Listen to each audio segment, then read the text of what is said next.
کچھ معتبر نام ایسے ہیں جن کے ساتھ میں بیٹھنا چاہتا ہوں، ان کا انٹرویو کرنا چاہتا ہوں، اور وہ شاید ان خاص لوگوں میں ان کا نام آتا ہے جن کی اپوزیشن بھی عزت کرتے ہیں. اپوزیشن سے مراد جو لوگ ان کی پارٹی سے تعلق نہیں رکھتے، جو قیادت ان کی پارٹی سے تعلق نہیں رکھتی، لیکن وہ ان کا ایک نام ایسا ہے، ریپوٹیشن ایسی ہے، رسپیکٹ ایسی ہے کہ لوگ ان کی عزت کرتے ہیں، ان کے جو فہم و فراست ہے اسے سراہتے بھی ہیں. اسی طرح کی ایک شخصیت میرے ساتھ آج موجود ہے، انتظامی عہدوں پہ فائز رہے. کوئی ایسا عہدہ نہیں ہے پاکستان میں بڑا جس پہ وہ فائز نہیں رہے، اپنی آپ کہہ سکتے ہیں کہ ان کی ڈیوٹیز انہیں سر انجام نہیں دی.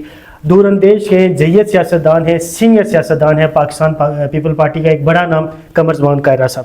قاہرہ صاحب بہت شکریہ، میرے لیے پراؤڈ کی بات ہے سر آپ کے ساتھ بیٹھنا. بہت شکریہ. بہت شکریہ سر آپ کے وقت کا. سب سے پہلا سوال میرا یہ ہے کہ اکثر سیاسی سوالات تو آپ سے ہوتے ہیں، وہ میں بھی کروں گا، لیکن سٹارٹنگ میں یہ کرنا چاہتا ہوں کہ تھوڑا سا بتائیں کہ سر سیاست کی طرف کیسے آئے، کہ آپ کی فیملی ٹرمز میں یہ چیزیں شامل تھیں، اور پاکستان پیپل پارٹی ہی کیوں سر؟ میں جی ایک عام سے گھر کا رہنے والا، لالا موسیٰ کے ساتھ شہر کا حصہ ہی ایک ہمارا گاؤں ہے قاہرہ، جب میرے نام کا حصہ بن گیا ہے. ٹھیک ہے. وہاں پیدا ہوا، اور وہیں نارمل اسکول، ایک جو ٹیچرز ٹریننگ اسکول ہوتا تھا اس کے ساتھ ایک پرائمری اسکول تھا، وہاں پڑھا ٹاٹ پہ بیٹھ کے. ٹھیک. وہیں سے مڈل کیا، لالا موسیٰ سے ہی میٹرک کا امتحان پاس کیا، پھر ایف سی کالج لاہور چلا گیا. پھر وہاں سے واپس آ کے تو میں نے ایف جی کالج کھاریا سے گریجویشن کی. پنجاب یونیورسٹی میں ماسٹرز فلسفی میں داخلہ ملا تو وہاں سے فلسفی کی. جی سر. فیملی میری سیاست میں تھی، میرے والد لوکل باڈیز پالیٹکس میں تھے. پھر وہ 70 میں الیکشن لڑا ایم پی اے کا، وہ کامیاب نہ ہوئے. 77 میں وہ کامیاب ہوئے، کچھ عرصہ الیکشن رہا اور ختم ہو گیا. اس کے بعد میرے چچا مرحوم وہ تھے، وہ لوکل باڈیز میں تھے. پھر وہ 85 میں ایم پی اے بنے، ایم این اے بنے 88 میں. یوں میری سیاسی زندگی کا، میرے فیملی کا آغاز تھا. دونوں میرے والد اور میرے چچا دونوں بھائی جب دنیا سے چلے گئے تو ان کے بعد 2000 کے جو لوکل باڈیز الیکشن تھے اس میں میرے چھوٹے کزن اور بھائی جو ہیں ندیم اصغر، وہ ناظم بنے اور پھر تحصیل ناظم بن گئے. ان کی جو یونین کونسل کی سیٹ خالی ہوئی تو وہ ہماری مقامی مخاصمت تھی ضلع میں، وہ کوشش تھی کہ وہ ہمارے مخالفین کی کہ وہ سیٹ ہرائی جائے. تو میں عملی سیاست میں نہیں آنا چاہتا تھا، میں یونین کونسل کی اور یا کسی اور سیاست میں، لیکن سب کا اتفاق رائے سے فیصلہ ہوا کہ وہ الیکشن مجھے لڑنا چاہیے. وہ الیکشن لڑ لیا، سال بھر اپوزیشن میں رہے زوردار طریقے سے. 2002 کا انتخاب آ گیا تو ہماری فیملی کا تاثر تو یہ تھا، یہ فیصلہ تھا کہ میرے بڑے بھائی طارق زمان صاحب وہ بزرگوں کو کے بعد وہ الیکشن لڑیں گے، اور چھوٹا بھائی ندیم اصغر جو ہے وہ ان کے ساتھ ہوگا اور ہم ان کو سپورٹ کریں گے.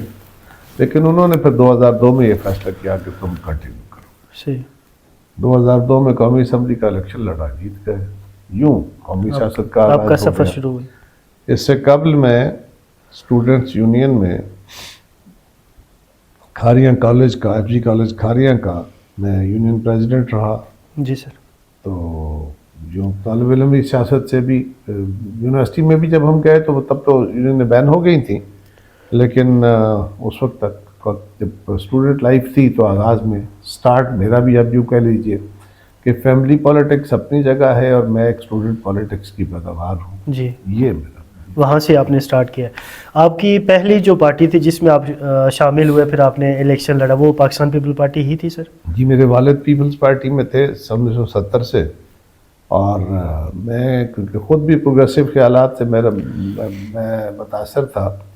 میں سوشلزم کا فالوور تھا، سوشلسٹ ریولیوشن کے خواب دیکھتا تھا. نیچرلی پیپلز پارٹی میرے خیالات کے بھی بہت قریب جماعت تھی، اور میری فیملی بھی پیپلز پارٹی میں تھی. سر یہ بتائیے گا کہ ایک اصطلاح ہم سنتے آئے ہیں کہ بھٹو زندہ ہے. جیسے آپ نے کہا کہ بھٹو میرے اندر ظاہر ہے، وہ پیپل پارٹی کا وہ ایک سارا جو سیٹ اپ تھا وہ میرے اندر موجود تھا. آپ کی فیملی ٹرم میں بھی یہ چیزیں شامل تھی کہ ارلی 70 سے آپ نے سیاست میں اور پاکستان پیپل پارٹی کے ساتھ آپ آئے. سر اس اصطلاح کا مطلب کیا ہے کہ بھٹو زندہ ہے؟ اس اصطلاح کا مطلب جو نیو جنریشن ہے اسے بتائیے گا. دیکھیے بڑا سمپل ہے. جو انسانی باڈی ہے جی سر. شخصیت ہے وہ تو ختم ہو جانی ہوتی ہے, پیرشیبل ہے. جی تو 100 سال بھی جائے گا تو چلا جائے گا. چلا جائے گا. جب کسی شخص کے بارے میں کہا جاتا ہے اور اس کے جانے کے بعد کہا جاتا ہے وہ زندہ ہے, تو اس کا مطلب یہ ہے کہ لوگ اس سے محبت کرتے ہیں, لوگ اس کے خیالات کے ساتھ آج بھی متفق ہیں, صحیح. اس کی خدمات کا اعتراف کرتے ہیں, اس کے لیے دعائیں نکلتی ہیں ان کی, جی سر. اور وہ لوگ اس کو فالو کرتے ہیں. جی سر. یہ اس کے زندہ ہونے کی علامتیں ہوتی ہیں کہ اس کی فکر زندہ ہے, صحیح. اس کی سوچ زندہ ہے. تو بھٹو صاحب کو جب یہ نعرہ لگایا جاتا ہے کہ زندہ ہے بھٹو زندہ ہے, تو وہ بھٹو صاحب کا فلسفہ اور فکر زندہ ہے, ان کا طرز زندہ ہے, اس کی ہم بات کرتے ہیں. اور وہ یہ پیپلز پارٹی یہ سمجھتی ہے اور ہمارے تئیں درست سمجھتی ہے کہ آج بھی ملک کو جو درپیش چیلنجز ہیں وہ بھٹو صاحب کی فکر کے مطابق ہی کوشش کر کے حل کی جا سکتی.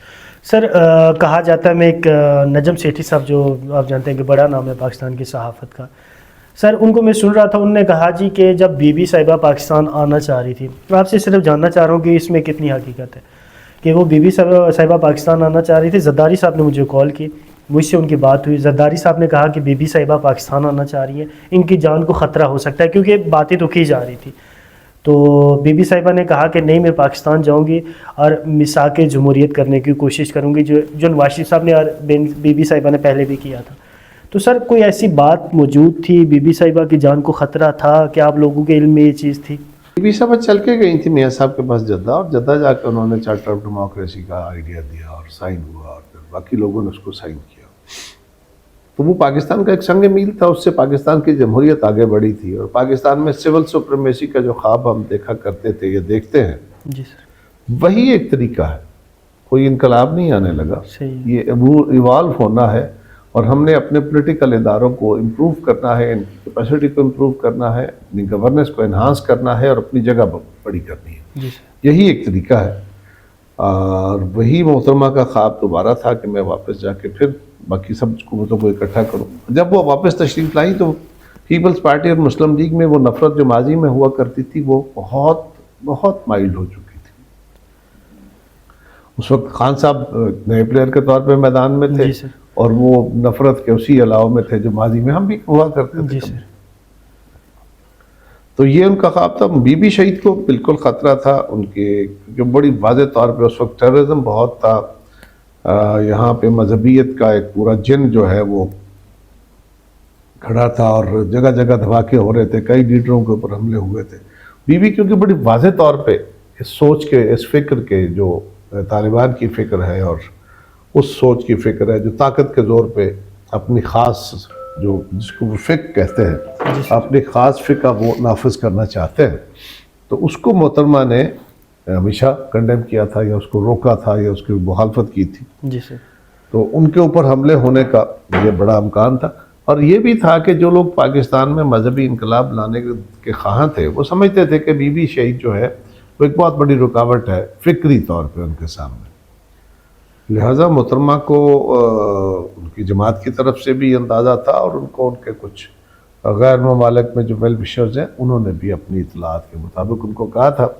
لیکن ان کا ایک بڑا تاریخی جملہ ہے, محترمہ کو جب یہ کہا گیا بار بار, تو انہوں نے کہا کہ ہاں مجھے پتہ ہے مجھے خطرہ ہے, لیکن میرے ملک کو اس سے زیادہ خطرہ ہے, اور اگر میں واپس نہیں جاتی تو میرے ملک کو خطرہ بڑھ جائے گا, تو آئی ول گو بیک. جب وہ آئیں ان پہ حملہ ہو گیا, جس دن لینڈ کیا اسی دن ہو گیا. جی. سینکڑوں لوگ شہید ہو گئے, زخمی ہو گئے. اس سے اگلے دن ہماری میٹنگ ہوتی ہے کراچی میں, میں اس میٹنگ کے اندر موجود تھا, اور محترمہ کو بہت لوگوں نے رائے دی کہ محترمہ آپ واپس چلی جائیں, آپ کا یہاں پہ رہنا خطرے سے خالی نہیں ہے. لیکن انہوں نے کہا کہ نہیں, مجھے اندازہ ہے, اب تو اندازہ رہا ہی نہیں, اب تو پرفیکٹ ہو گیا تھا. انہوں نے کہا نہیں, میں نے اس ملک میں رہنا ہے, میں نے ملک بچانا ہے, ورنہ یہ ملک نہیں رہے گا.